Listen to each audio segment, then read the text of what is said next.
Hello, and thanks for joining us for another episode of Mid-American Gardener. I'm your host, Tanisha Spain, and joining me today are two of our panelists who have some questions of yours that they're going to answer and also show you some of the things that they've been doing in their yard. So first, we'll have Marty introduce herself and tell you a little bit about where you can find her in the garden. So Marty, go ahead.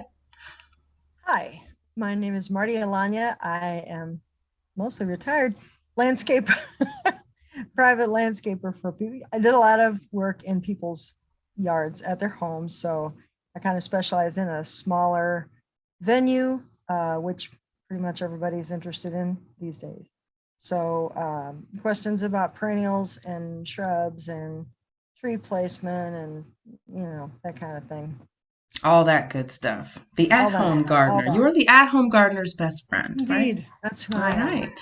And now from academia, we have Ken. Tell us a little bit about you, your specialty, and where we can find you in the garden. He's a nut. I'm Ken Johnson. I'm a horticulture educator with the University of Illinois Extension. I cover Calhoun, Cass, Greene, Morgan, and Scott counties. I'm based out of Jacksonville in west central Illinois. So I guess my background is entomology, so insects. I also do a lot with fruit and vegetable crops. So it's kind of my specialty, if you want to call it that. So All right. Okay, cool. And Ken, we're gonna start with you. You've got some show and tell items that you brought us, and one of them actually goes with a question that someone sent in. So let's pull up number 6. This is from Tiffany Bell, and she wants to know the best way to store dahlia tubers in Illinois. Can you leave them underground with lots of mulch, etc.? And this is a very timely topic because I don't know about you guys, but I woke up to some dead flowers this morning. Um, so very timely. So tell us a little bit about answering that question, and then you've dug up some dahlias of your own. yeah, we've got all kinds of dead stuff in Jacksonville too. Lots of Um, dead stuff. so with dahlias, they are hardy to zone 8. So in Illinois, we want to bring those indoors. Even a real thick mulch probably is not going to protect them well enough to make it through the winter. They're just not cold hardy here. So typically what you do after you have a killing frost, you're going to dig those from the ground. So I did that last night. So hopefully my screen doesn't get in the way. So you go in and dig up your clumps there. I did this yesterday, so I haven't cleaned all the soil off, but you want to clean all that soil off, wash it off, let it dry out for a day or two. And then you're going to store that in a cooler location, probably 40, 50 degrees. So a basement would be a good spot. If you've got an insulated garage that's attached to the house that doesn't get below freezing, that would be an option too. Typically, you put those upside down in a container, cardboard box, milk crate, something like that, something where you can get some airflow in there, and cover it with a couple inches of peat moss, vermiculite, something like that. And then check it occasionally throughout the winter. Make sure those plants, those bulbs, not really bulbs, but they're not getting shriveled and stuff. And if they are, mist them a little bit so they don't dehydrate. And then come spring, once danger of frost is past, you can go and put those back outside. Now, question, those looked pretty established. If you were to go to the nursery this year and get, a flat of dahlias, could you dig those up and bring those in So you theoretically? could say you're not going to have these big kind of tubers on there. They're going to be much smaller, probably little skinny ones. Like this, what I've done in the past is I've grown dahlias in pots. This year we grew some raised beds, so we had them in raised beds. But when I had them in pots, I would just bring the entire pot inside and overwinter them that way. And I had pretty good success doing that. So that would be another Excellent. option too if you've got them in pots. I do, and I'm sitting here thinking that's 6 less pots I have to clean out. I can just drag them in the garage. So you just There gave you me go. some great information. All right, thank you. Okay, Marty, we're going to go to you. This is question 14. This is from Eva Kingston, and she writes in perennial pink. Is it Mooley? Am I pronouncing it right? I think. Okay, we're going to go with it. Like that. Mooley grass is hardy in zone 6 through 10. Is there a way to make it survive central Illinois winters outdoors? If not, is there something similar you could recommend? I had a client actually introduce me to this particular plant. So I was very familiar with ornamental grasses, but I had never heard of this one. So she just longed to have some in the garden. And It it sat there and did nothing and did nothing, and I thought, well, this was a complete wash. And then at the end of the season, at the end of summer, it just boing dried up, and it's a beautiful plant. It puts these beautiful fluffy pink seed heads on, and they're like this big. They're big. They're like an ear of corn large, but they're really see-through. You can see right through them, but they're such a striking pink that the light catches them, and you really, really notice them. They're beautiful. You could do them en masse. She did a few here and there in a large raised bed outside the window. Hardiness, it says 6, but she had a protected area in her backyard and lots of mulch. I would probably recommend just mulching them heavily. So they do need a little bit of help. They're not quite as 6 would have you believe. I know we're between 5 and 6, but they will overwinter here. So I would just make sure you have a lot of mulch on them. You could even do like a rose cone, but I'd maybe punch some holes in it, or punch a hole in the top so extra heat can get out, but it just keeps the cold wind off of that section, because they're rose cones about the size of a dinner plate, like that. You can't see me on my lap here, but and it's just something like that. Or you could even put a little ring of chicken wire around it or something, and some leaves on top of it. Anything that's dry, fluffy, and will keep the wind off of that spot. Now, would you cut it back, or would you leave it up all winter for the sort of ornamental swaying and what have you? I would leave it until it got really cold. I mean, you might want to. It's not the kind of grass that is really that showy in the winter, as I'm thinking about it and answering your question. It's pretty tender. It's pretty wimpy. Gotcha. Okay. It's not really stiff stems. You probably should cut it back to but I'd maybe cut it back to like 4 inches, a little taller than I would another kind of grass, 4, even 6, something like that. So when you cover it, you know where it is when you take the mulch off, or when you take the rose cone off, or when you take the fence around with the leaves off. You can easily find it because it's warm season grass. So you're going to died. It may have, but probably it doesn't. But it's not going to out until like late May. So don't expect an early performance from this grass. So you're thinking, oh, it died, I'm going to have to buy some other ones. Just keep the faith for a little bit longer. Keep the faith. Okay. About the time you give up, it'll go, hi. So, I'm here. Okay. Yeah. Thank you, ma'am. All right, Ken, we're going to go back to you with another show and tell item that I'm very interested in learning about. Yeah. I don't want to give it away, so go ahead. All right, so here, let me turn off my screen blur real quick. It always wants to move around to the wrong thing. There we go. Okay. So here I've got some rice that I grew this year in our garden. So this is the first year trying rice. I like to try to grow 1 or 2 new things every year. So this year, one of them was rice. So people, typically we think of rice, it's in flooded conditions. Rice does not have to be in flooded conditions to grow. They do that for weed control primarily. And there's some species that may prefer that role more than others, but this particular rice, I just grew in my garden. It's kind of ornamental looking. It's got some nice leaves on them. When you get the seed heads on there, it's kind of got a nice ornamental look to it. But then you go in, once all those the holes and stuff start drying out, you go in and harvest that. And then for rice, you have to hull them. So you have to take off these holes off the individual grains of rice. The individual grains of rice? So each grain of rice, you have to take off a hull. So it is a very labor-intensive process if you don't have a machine to do it. Like, I don't have a machine. So each of these, I've tried a nut grinder, like to make flour and stuff. It kind of crushes the rice grains, cuts them up.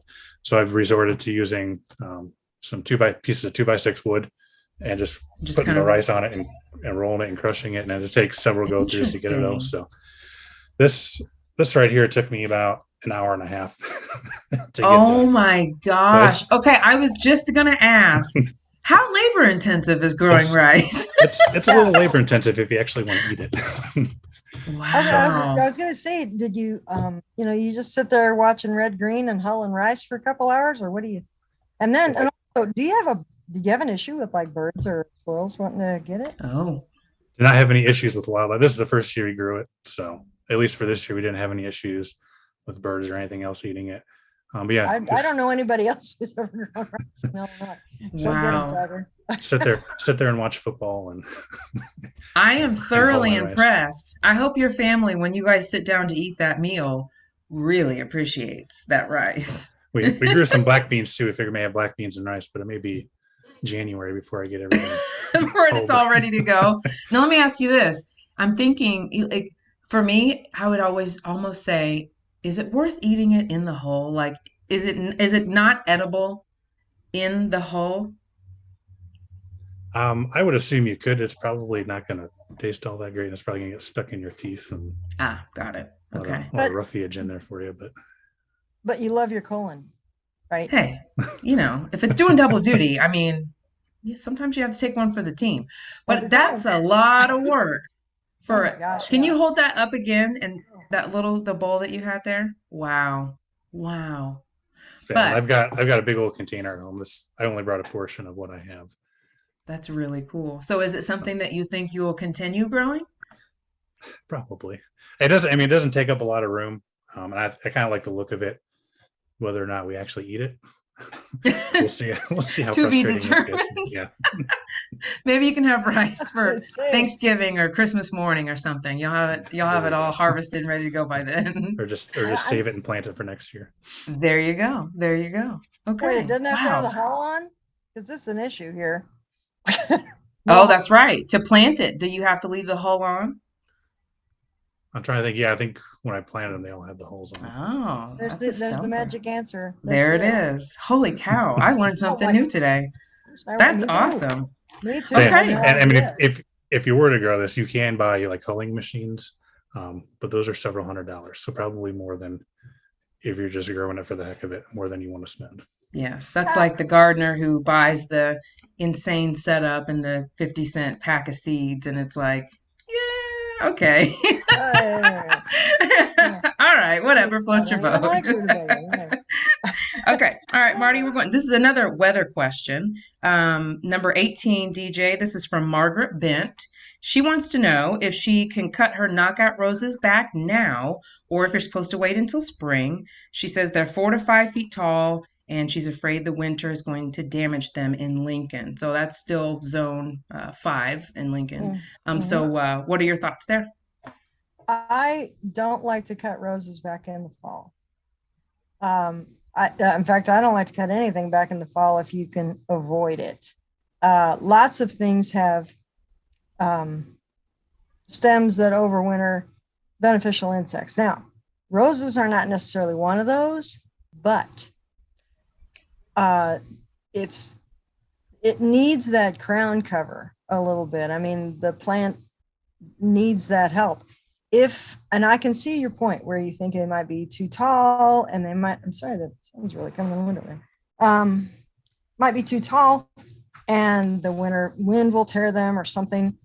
I could recommend cutting them back by 1/2 or 2/3, but not way down. I would cut them probably no more than 2/3 and then wait until spring. If the stems die back, you can cut them back. If they're 4 to 5 feet tall, I'm saying your 1/3 size stem is going to be stalwart enough to survive the winter. But I've seen people just go by and go, and okay, they're ready for spring. You really mitigated their ability to overwinter. So, I don't agree with that, Ken. I hate seeing that. People just clean everything off. I was like, well, first of all. Well, I was going to go to you as the insect guy to give us a little bit more information because Marty touched on it. But, if you could, Ken, tell us a little bit more about some of those pollinators and things that do overwinter.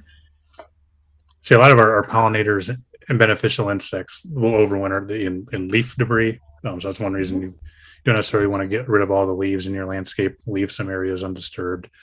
Um, they'll and those like stuff like rose bushes, that you leave standing, those will kind of collect leaves as they're blowing, and kind of insulate those plants and insulate any insects and stuff that may be there as well. On the flip side, though, our pest insects are going to overwinter too, and if you have diseases, those will overwinter on plant debris. So it's kind of a balancing act. If you have a lot of disease issues, that may be a case where you want to do some cleanup or cut back some stuff if you have some severe disease issues. And again, that's going to depend on the individual, your disease tolerance and stuff too. But for like roses, yeah, typically I wouldn't recommend cutting them back too much because you're more than likely you're still going to get some winter kill. And if you cut everything back, there's not much there that the plant can lose then. Yeah. Gotcha. Okay. Awesome. Thank you. All right. Ken, we're going to go. Oh, go ahead, Marty.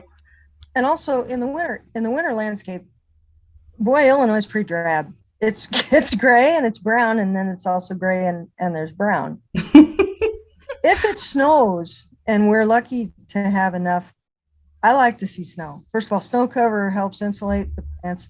It covers the ground a couple inches is awesome. It keeps that cold wind I was talking about on the Mooley grass.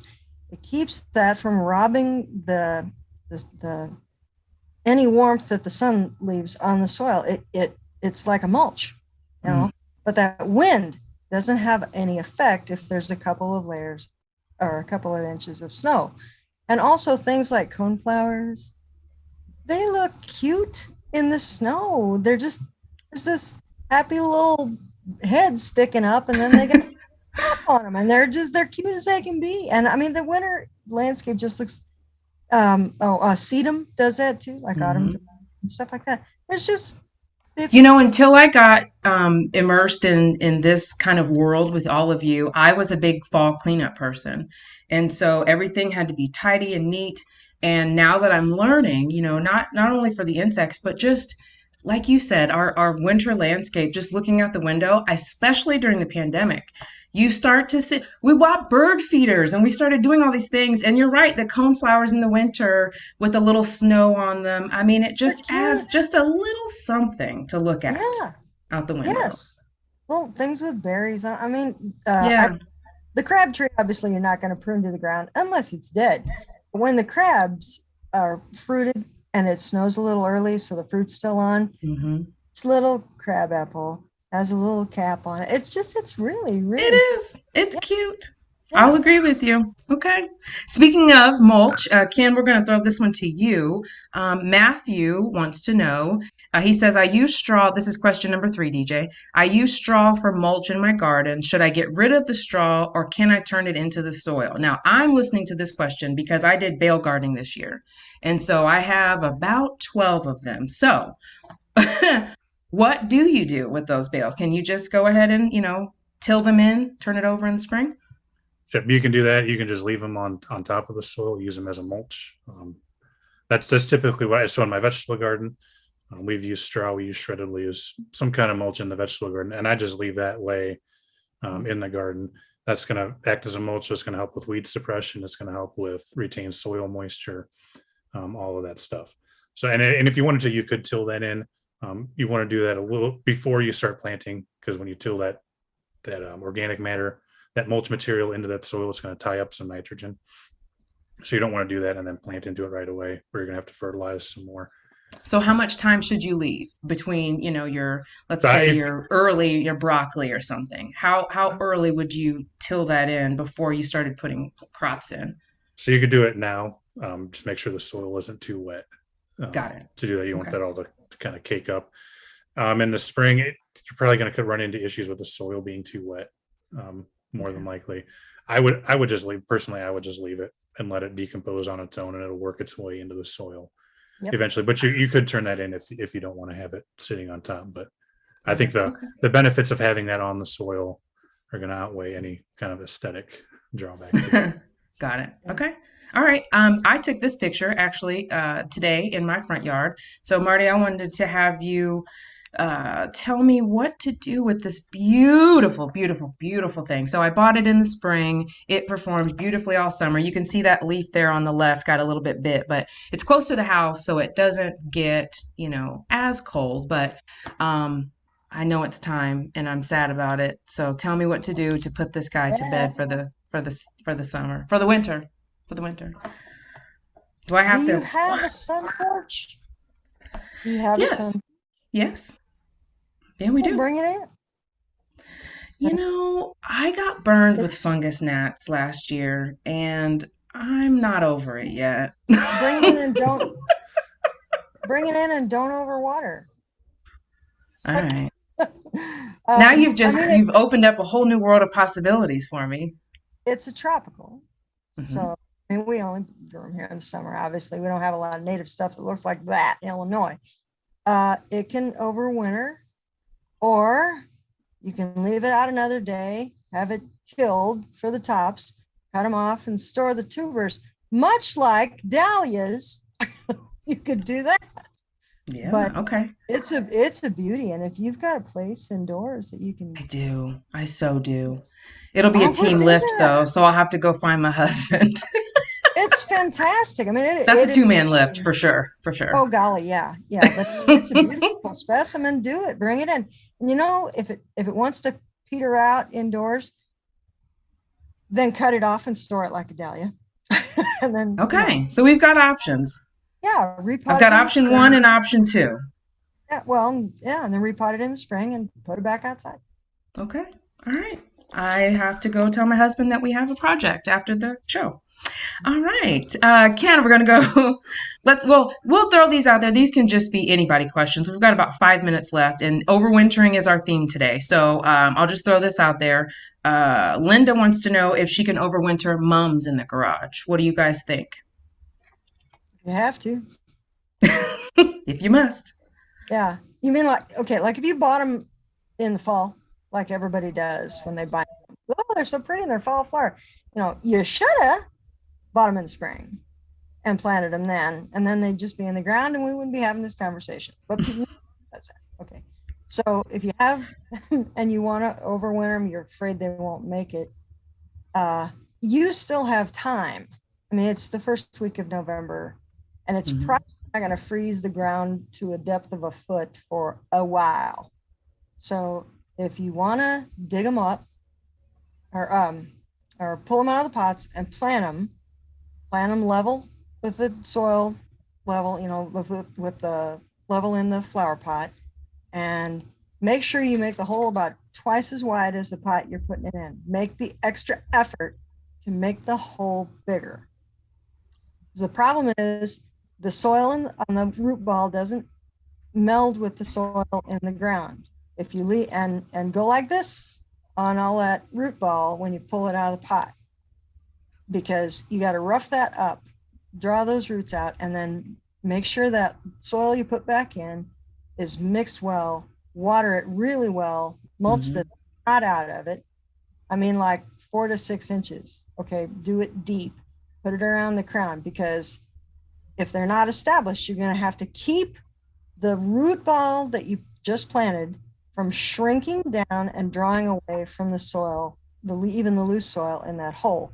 That's the problem. Air gets down between them and the roots freeze. So you got to make sure you meld it as much as you possibly can, water it like crazy, and mulch it.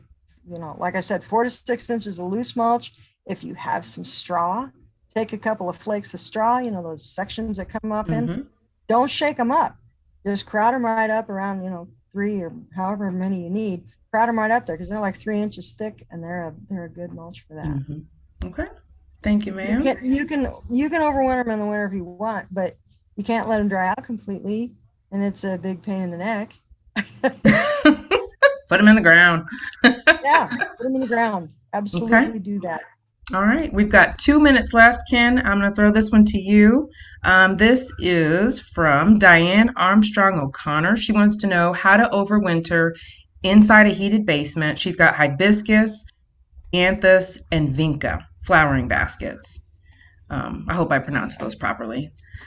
So, some advice for her on how to keep these for the winter. Everybody wants to keep their babies safe. So what are we doing here for Diane?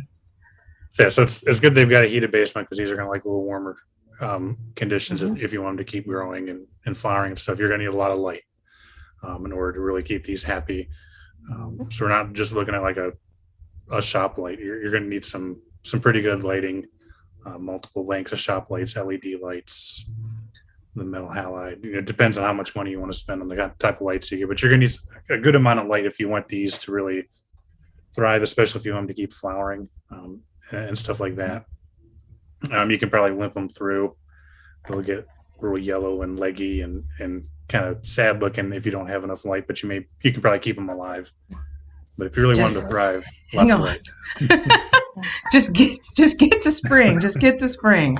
I had some geraniums that were limping along like that, and I was like, just 2 more weeks, and I promise it'll get better. So, If you have a walkout basement, put them in the doorway. If it's possible, like a lot of people have a walkout basement with a sliding glass door, mhm. and particularly if it's south facing, but even if it's not, you can Got put it. them, and the foot candles from Mr. Sun is way more than you could ever do from Lowe's. Okay. Awesome. So, Well, do guys, we're that. out of time. We are out of time. It goes so fast. Thank you so much to both of you for coming and all of your knowledge today. And thank you so much for watching. And we will see you next time. If you have a question, please leave it for us. You can email us at yourgarden@gmail.com or send us a message on Facebook. And we'll see you next time.